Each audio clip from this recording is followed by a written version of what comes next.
Hey guys, Jake here, and today I'm here with my week 2 of NPL Minors. This week we were going up against Mio, coach of the Oklahoma City Thundurus.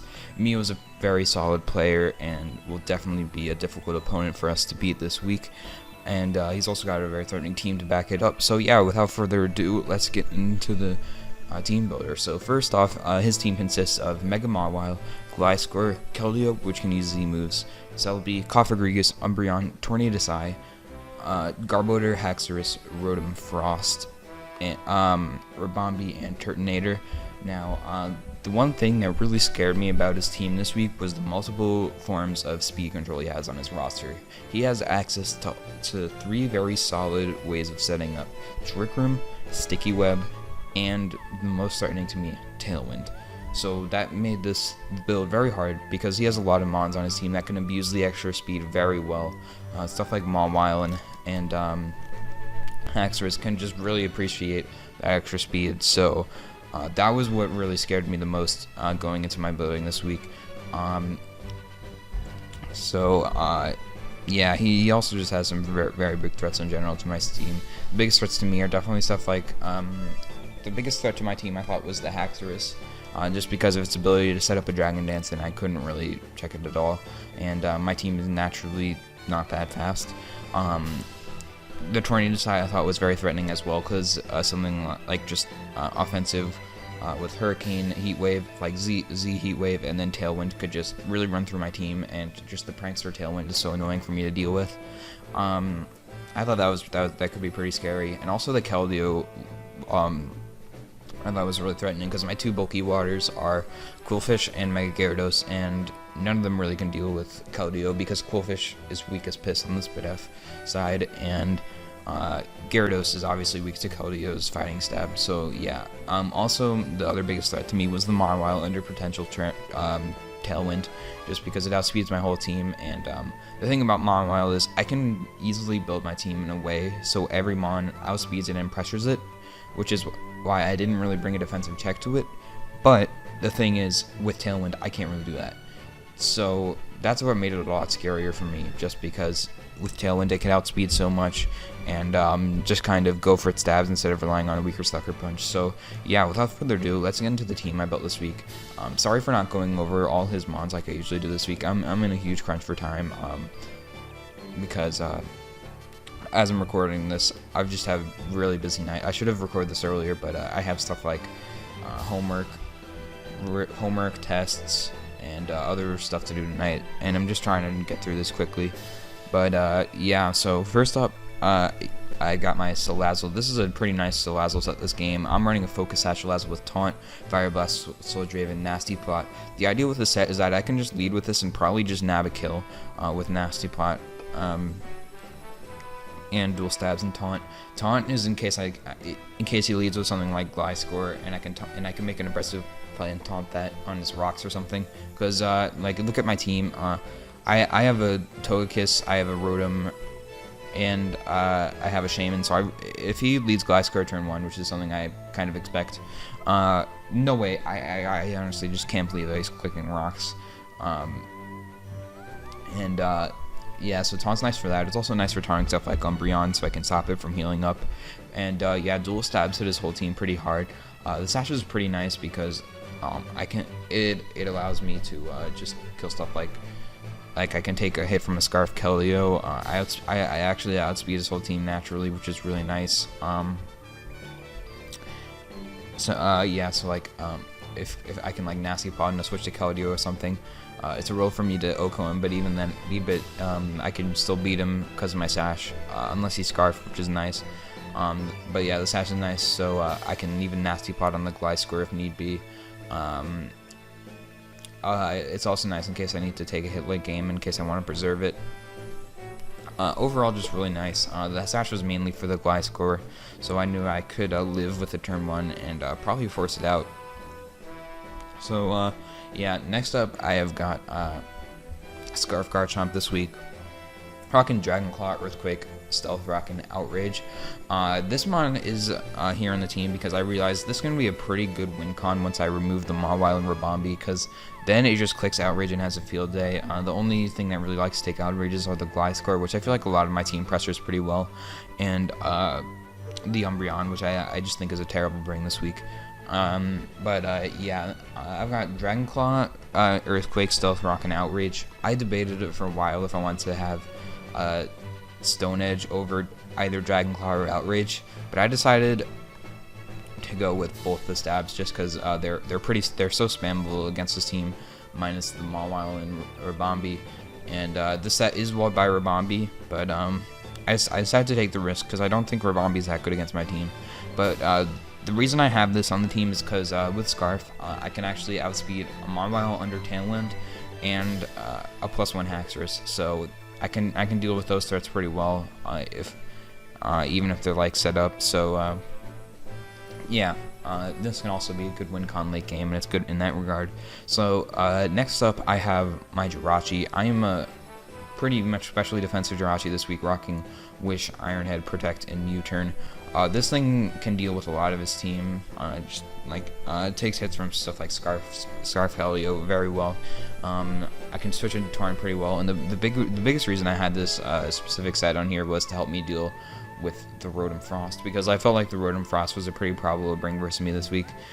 It's just without my Jirachi, with my Jirachi out of the way, something like Scarf Rotom Frost is just really threatening.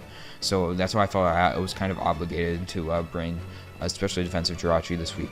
Rotom Frost is absolutely crazy for 3 points, just because the Stab Bolt Beam is just insane to deal with. Like, it's so hard to check.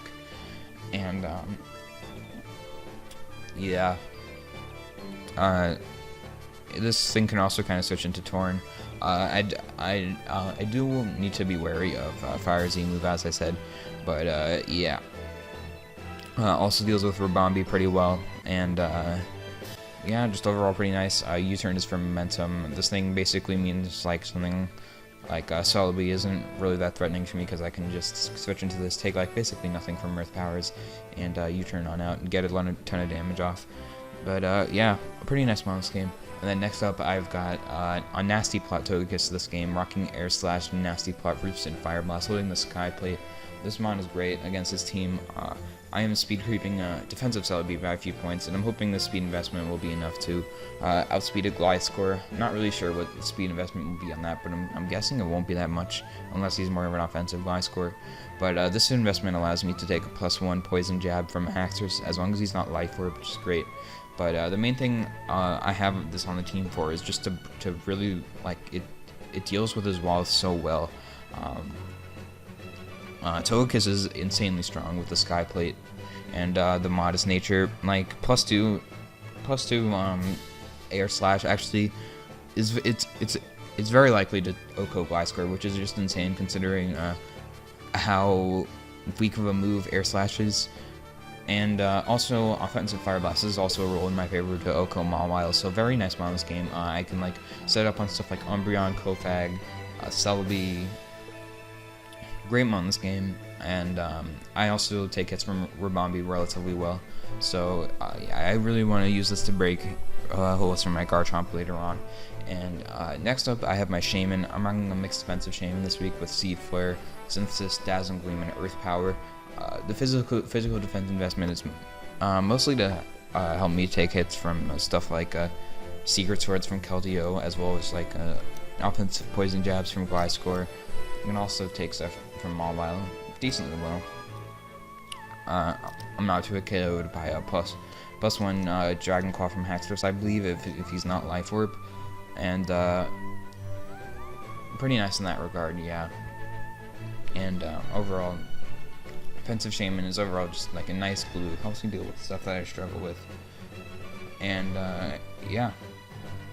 Next up, I have my last up, I have my Rotom, rocking a Cloverberry Rotom this week with Volt Switch, Willow, Defog, and Hex. And the main reason I had this on the team was to kind of keep hazards off. And because I feel like his potential hazards are just really threatening to my team. Stuff like the Garbodor could stack the hazards potentially. Also, Sticky Webs from the Rabombi, and overall my team doesn't really like rocks because I have Togekiss and Salazzle. I could have ran Defog on my Togekiss, but I felt like this Rotom was decent this game because it could also Can also do stuff like deal with the pivot into the Tornal, right, and just kind of volt switch out.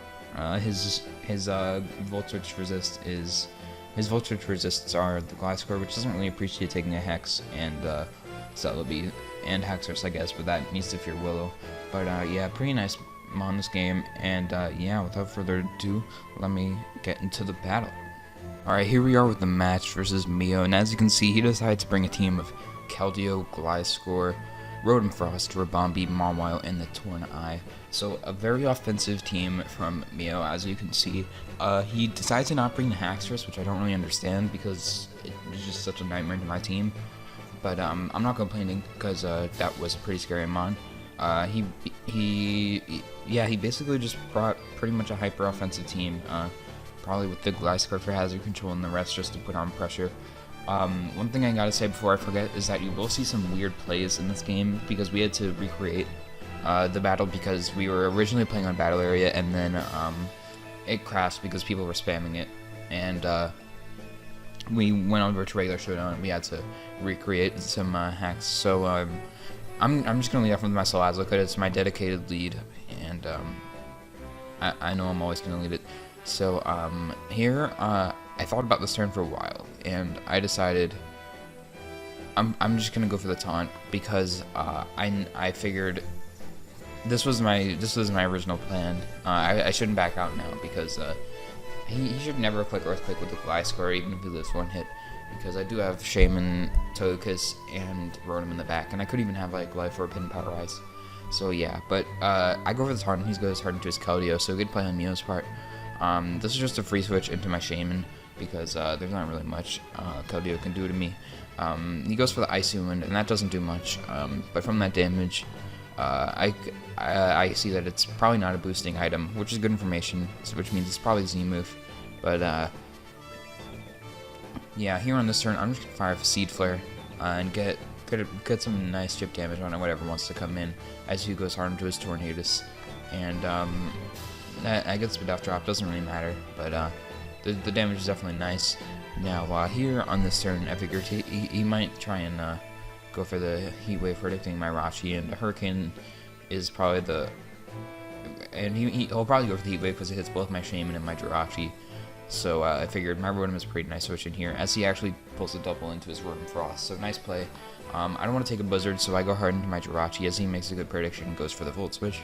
And now he goes into his Gliscor. Now, here on this turn, I figured, by the way he went into this, he probably wants to get at Brox, and because I actually do have my Focus Sash still intact on my Salazzle, I kind of want to keep Brox off the field, so I go hard into my Rotom because I can defog and maybe even threaten him out with potential and Power Ice. So I just want to keep Brox off the field, but he makes a pretty good play here and goes for the knockoff, and popping my Colbert, meaning this thing is not really good check to this turn anymore because it's very likely that that thing will have knockoff. But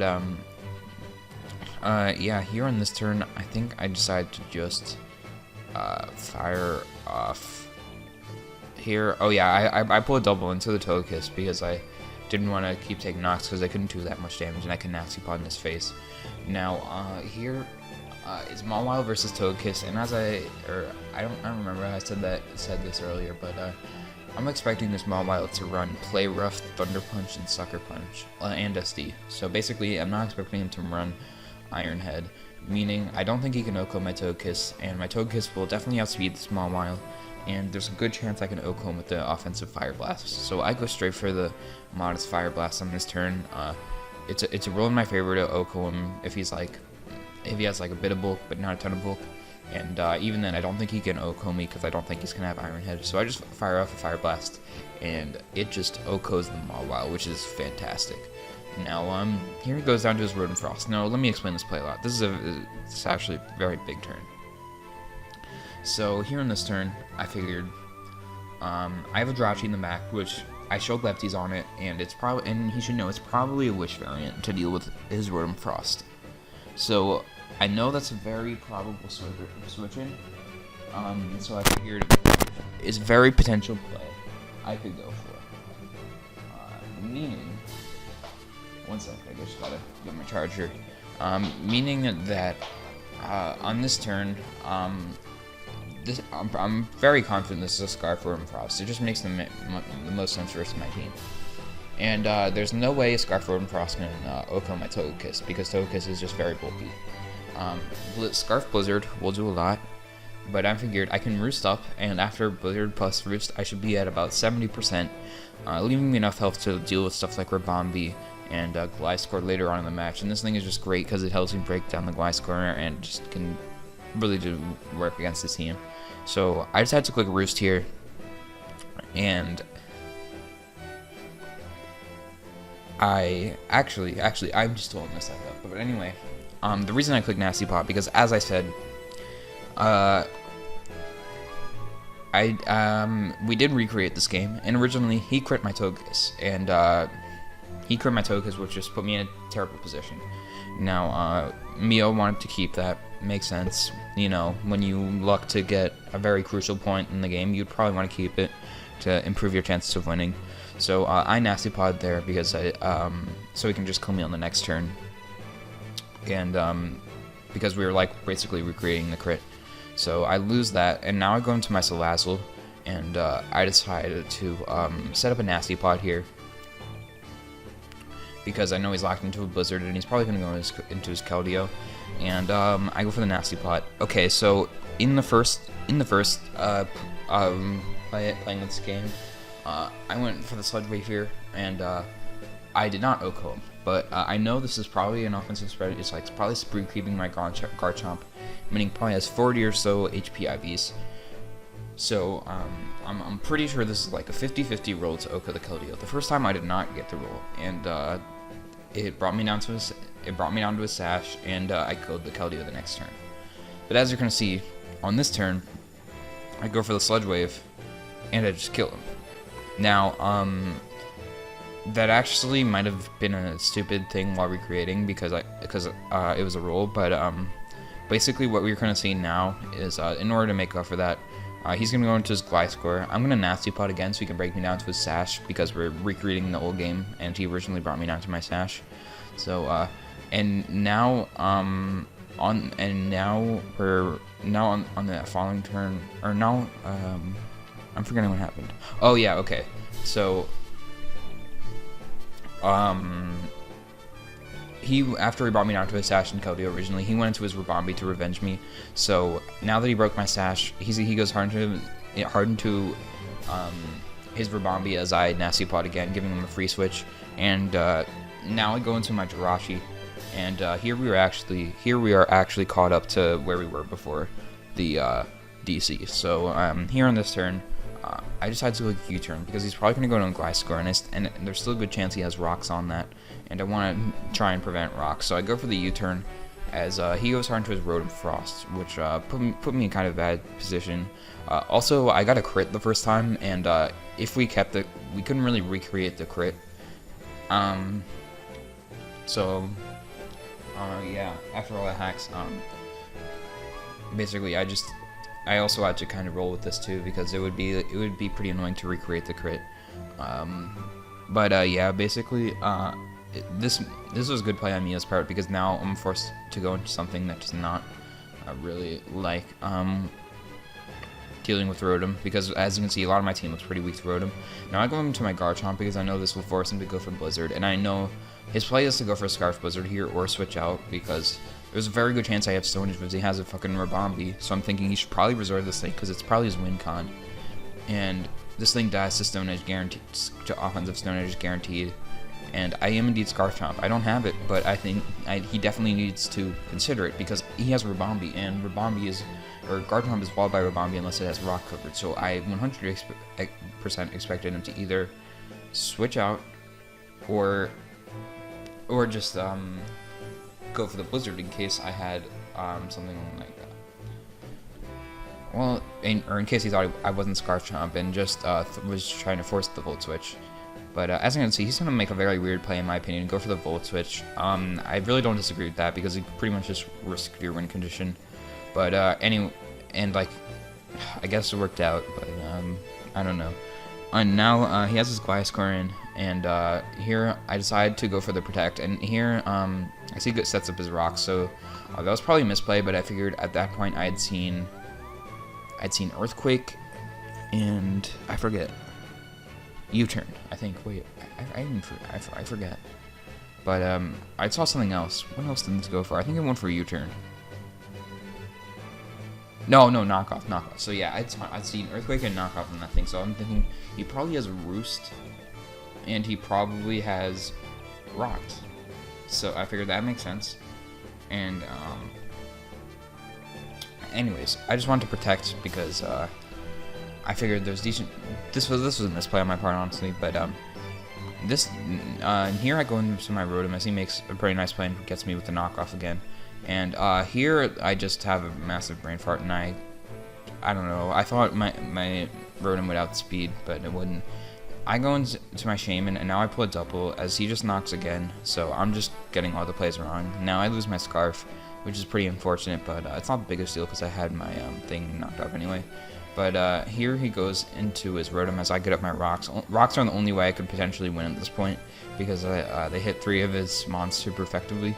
But he goes hard into his Rotom as I sack up my Salazzle to the incoming Blizzard. Now he goes on to his Jirachi, and I go for the Iron Head on this turn. Wait, or I go for the Wish. Oh yeah, I go for the Wish, and this is something very important. So as you can see, I got the lefties before I got the Poison Heal, and I thought this meant that I guaranteed outsped his Gliscor, or it was a speed tie, because usually with leftovers, when 2 Mons with leftovers are on the field at the same time, the Mon that is faster usually gets the leftovers first. And I thought the same would be the case for Poison Heal, but as you're going to see, I make this next play, or not this play, I protect here. As he actually reveals the Defog, meaning his set is Earthquake knockoff, Rocks Defog, so he has no recovery, which I thought was weird. But anyway, I go for the Iron Head on this turn, I think, thinking I would be faster. Because I thought that, because I got the lefties before his Poison Heal, I thought I would be faster and I could potentially flinch him down. But that is not the case. Now I have to go hard into my Shaman as he goes for the knockoff. I thought he would go for his Rocks there, but it's fine. I'm pretty much lost. I'm just trying to lower differential at this point. As now he can just get his Rocks up, but I go for the Seed Flare. That was probably a misplay. I've just been on tilt this whole second half of the game in all honesty, but here I go for the Synthesis because I want to be healthy. As here I go into my Jirachi as he makes a very nice play and goes for the trick, predicting my Rachi. But actually, I don't know. I don't agree with this because the thing is, my Rachi is very healthy, and you just gave Jirachi a Choice Scarf, meaning it can outspeed your Torn now and potentially flinch it down. And also, it's even easier for me to flinch for him to beat his Gliscor at this point because it's weakened and is revealed to not have Roost. So I found this play pretty weird, but here I click U-turn. I really should have Iron Head in hindsight. Yeah, that was a choke, but I think I thought he'd go Gliscor. But anyway, I go into my Garchomp to see Vultures, and now I just want to kill this Rodent with Outrage. And here he goes into his Torn and kills me with Hurricane. I'm not sure why I didn't just go into his Rabombi, and I have no idea why he risked the miss. I'm really interested to hear his thought process behind that play, because he could have just lost to Jirachi plus Shaman if he risked his Torn like that. So very interesting play on Mio's part. But he hits of course, so it's irrelevant. And now my only play is to go into Jirachi, and I figured, hey, maybe I can win because he's tricking his Scarf and I can outspeed it. And because I'm Serene Grace Iron Head, there's a decent chance I can flinch his team. Rabombi might outspeed me, but because I am bulky, I can take any hit and not get too KO'd by it. So I go for the Iron Head, and this is really funny to me. I don't flinch, and he gets the Heat Wave burn. So the RNG really did not go my way for me this game. That's I just find that hilarious. I got my hopes there. I was like, maybe I can win this game because of Jirachi, but I just get Heat Wave burned instead, and I don't get the flinch. But as you're gonna see now, Rabombi is just gonna come in, set up a Quiver Dance, and win. So yeah, this I apologize for my salty commentary this game, but I feel like the whole having to recreate the game plus the crit just really put me in tilt for the second half, and I played way too much on autopilot, and I feel like the crit really hurt me a lot because the thing that hurt me in the end was because I couldn't really, like, the Gliscor forced me to over predict a lot, and the glass square would have been a lot less of an issue had the Togekiss still been around, because I could nest upon that and break it, and I still had my Jirachi for the Rotom Frost that would force me out. But yeah, I apologize. GG to Mio. I'm not really sure how the game would have went without the crit. I feel like it would have been my favorite, but I should just stop complaining about it. Anyways, GG to Mio. Definitely check out his channel. He's uploading minors as well, obviously. He has a pretty good channel. And yeah, apologies for the salty commentary this game, guys. And forgot to give a shout out to my boys in my front office, Jack, Ace, ABP, Mayorin. Yeah, thanks for the help, guys. And yeah, see you guys next time. Peace.